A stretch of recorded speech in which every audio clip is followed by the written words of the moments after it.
اس تکلیف اس پریشانی میں جبرائیل علیہ السلام آئے. جبرائیل علیہ السلام محمد صلی اللہ علیہ وسلم کے پاس آئے. ان کے ساتھ پہاڑوں کے فرشتے بھی تھے. اور جبرائیل علیہ السلام نے کہا اگر آپ چاہو تو ان پہاڑوں کے بیچ میں طائف والوں کو ہم کچل دیں.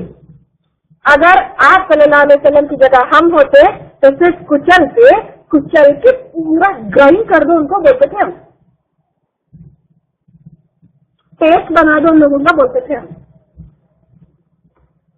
لیکن آپ صلی اللہ علیہ وسلم نے کہا مجھے امید ہے کہ ان پہاڑوں میں ایک ایسی نسل پیدا ہوگی جو صرف اللہ کی عبادت کرے گی اور اس کے ساتھ کسی کو شریک نہیں ٹھہرائے گی، تو ان کو چھوڑ دو.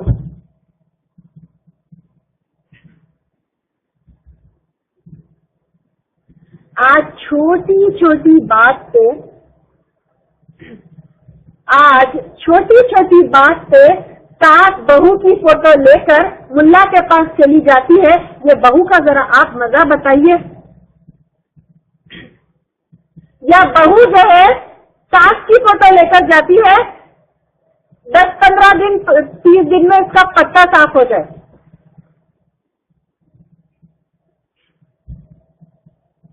میری بہنوں، ابھی یہاں پہ اس ٹاپک کو لینا جو ہے زیادہ مناسب نہیں ہے، لیکن پھر بھی میں بتاؤں کوئی بھی ملا کے پاس اس طرح کی تصویریں لے جا کر علاج کرنا شرک میں ہے، یہ جادو میں ہے. بظاہر یہ نظر آتا ہے کہ وہ ملا اسلام کا چولا پہن کر بیٹھا ہوا ہے، لیکن وہ کھلا جادو ہے، جنات کا استعمال کرتا ہے. اگر کوئی ملا آپ سے اپنی ماں کا نام پوچھے تو 100% کنفرم کی ہی شرک اس نے جنوں کا استعمال کیا ہے. اگر جادو کے بارے میں جاننا ہو تو جادو اور اس کا علاج کا لیکچر ہے سارٹڈ لیکچرز میں، ویب سائٹ سے آپ لوگ چیک کریے. یہاں پہ میں اتنی ڈیٹیل میں نہیں جا سکتی ہوں، لیکن اس طرح چھوٹی چھوٹی بات سے اس کا پتا صاف، اس کو بتاؤ، اس کے لیے ایسا ہو جانا، وہ میاں بیوی جدا ہو جانا، کس وجہ سے؟ اونلی ضد. یہ جو ڈفرینسز ہمارے بیچ میں ہوتے ہیں وہ صرف کیا ہے؟ ضد کی وجہ سے. یہ ڈفرینسز اونلی ضد کی وجہ سے. میں اس سے اچھی،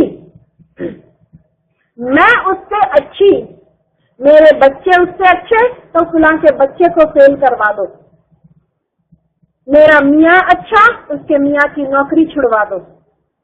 وہ میرا بیٹا ہے، بیوی کا لٹو بنا ہوا ہے، دونوں میں جدائی ڈلوا دو. یہ اونلی ضد اور ضد کی وجہ سے. ایون ہسبینڈ اینڈ وائف میں جو ڈفرینسز ہوتے ہیں وہ ضد کی وجہ سے ہوتے ہیں. ہسبینڈ اپنی غلطی نہیں مانتا ہے، شوہر بیوی اپنی غلطی نہیں مانتی ہے. بیوی کہتی ہے کہ میری سمجھ سب سے اچھی، شوہر کہتا ہے کہ میری سمجھ سب سے اچھی. بیوی شوہر کو روکتی ہے، تمہاری بہن فلاں وقت فلاں ایسی بات کی کہ تم اس کے گھر کیسے ملنے جا سکتے ہو؟ میری بہنوں، ہر ایک کا اپنا اپنا حق ہے. ہمارے شوہروں کا، اگر ان کی بہن آپ کے ساتھ کچھ بھی کرے ہو، ان کی ماں آپ کے ساتھ کچھ بھی کرے ہو، لیکن ان کا وہ صرف آپ کے یا میرے، یعنی میرا شوہر صرف میرا اور آپ کا شوہر آپ کا شوہر نہیں، لیکن کسی کا بھائی، کسی کا بیٹا بھی ہے. گھر کے جب ڈیسیشن لیتے ہیں عورت برابر ٹانگ اڑاتی ہے کہ آپ ایسا کیوں؟ آپ کو عقل ہی کہاں ہے؟ اتنا سمجھ میں آتا تھا، آج یہ حالت نہیں رہتی تھی ہماری. ضد کہ میری سمجھ صحیح ہے، ضد کے علاوہ اور کچھ نہیں ہے. ٹھیک ہے، گھر کے ڈیسیشن لیتے ہیں تو لیٹ دیم ٹیک. اللہ تعالیٰ نے ان کو قوام بنایا. اللہ تعالیٰ نے عورت کو الگ بنایا اور مرد کو الگ بنایا. ویسٹرن کلچر نے جو مرد اور عورت کو ایک جیسا کر دیا ہے، برابر کر دیا ہے، اس میں عورت نے اپنی فیمینٹی یوز کر دی ہے. We are women, we have to be like a women. اور ہسبینڈ کو ایک عورت میں فیمینٹی پسند آتی ہے. اس کا مطلب یہ نہیں کہ عورت کم درجے کی ہے. We have to accept this کہ وی آر ڈفرنٹ. اس میں کوئی حقیقی بات نہیں ہے، لیکن ہم الگ ہیں. ہم اپنے نظریے سے صحیح ہے، لیکن ضروری نہیں کہ واقع میں ہم صحیح ہیں. اپنا نظریہ صحیح ہے یہ ضروری نہیں ہے کہ ہم واقع میں صحیح ہے. اسی ضد کہ میں صحیح آئی ایم رائٹ کی چکر میں یہ لوگ شرک نہیں چھوڑے اور جہنم میں چلے گئے. یہ ضد ہٹے گی تو زندگی آسان ہوگی.